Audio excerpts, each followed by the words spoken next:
আজকে আমি সম্পূর্ণ নতুন পদ্ধতিতে একটি পটল ভাজার রেসিপি আপনাদের সাথে শেয়ার করব। এইভাবে পটল ভাজা খেলে আর অন্যভাবে পটল ভাজা খেতে ইচ্ছেই করবে না। একঘেয়ে পটল ভাজা খেয়ে খেয়ে যখন বিরক্ত লাগে তখন আমি এইভাবে বানিয়ে নিই। আমি এখানে প্রথমে 6টা পটল নিয়েছি। এবার পটলের উপরের অংশটা আমি হালকাভাবে ছিলে নেব। দু সাইডটা আমি কেটে দিয়েছি। দেখুন এইভাবে আমি সমস্ত পটল ছিলে নেব। পটলগুলো ছিলানো আমার হয়ে গেছে। এবার ভালো করে ধুয়ে তুলে নেব। এখন আমি পটলের মাঝখানটা কেটে পটলের ভিতর থেকে বীজগুলো বের করে নেব।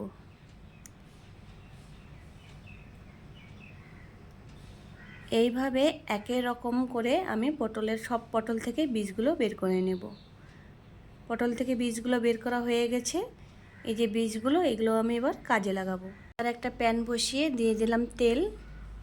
তেলটা গরম হয়ে গেলে দিয়ে দিলাম পেঁয়াজ কুচি। এখানে আমি 1 কাপের মতো পেঁয়াজ কুচি নিয়েছি। এবার পেঁয়াজটাকে হালকা নরম করার জন্য দিয়ে দিলাম স্বাদ মতো লবণ। লবণের সাথে পেঁয়াজটা আমি ভালো করে ভেজে নেব। পেঁয়াজ ভাজা আমার হয়ে গেছে। এবার বের করে রাখা পটলের বীজগুলো আমি পেঁয়াজের মধ্যে দিয়ে দিলাম। এবার পেঁয়াজের সাথে পটলের বীজগুলো ভালো করে মিশিয়ে নেব। মেশানো হয়ে গেছে, দিয়ে দিলাম বেটে রাখা মশলা। এখানে আমি আদা, রসুন আর শুকনো লঙ্কা বাটা দিয়েছি।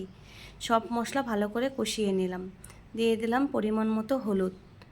হলুদের সাথে সব মশলা আবার ভালো করে মিশিয়ে নিলাম। এবার একটু জল দিয়ে দিলাম।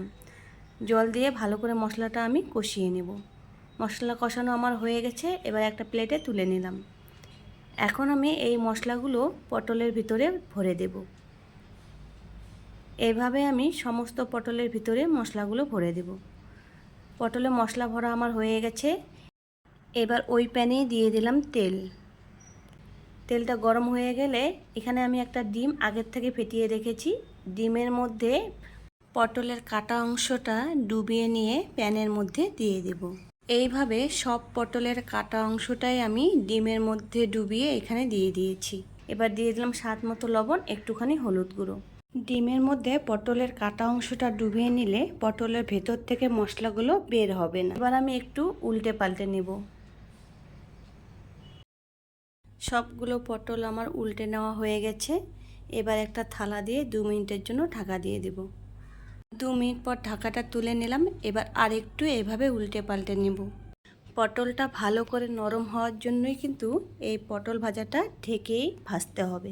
এবার ঢাকাটা নামিয়ে নিলাম। দেখুন পটলগুলো সিদ্ধ হয়ে গেছে, তার মানে পটলগুলো আমার ভাজা হয়ে গেছে। এবার এপিট ওপিট করে আবার 2 মিনিটের জন্য ভেজে নেব। ভাজা হয়ে গেছে। এবার একটা প্লেটে তুলে নেব। দেখুন কতটা সুন্দর হয়েছে, দেখতে কতটা লোভনীয় লাগছে, খেতেও কিন্তু দারুণ লাগে। একবার হলেও এভাবে ট্রাই করে দেখবেন।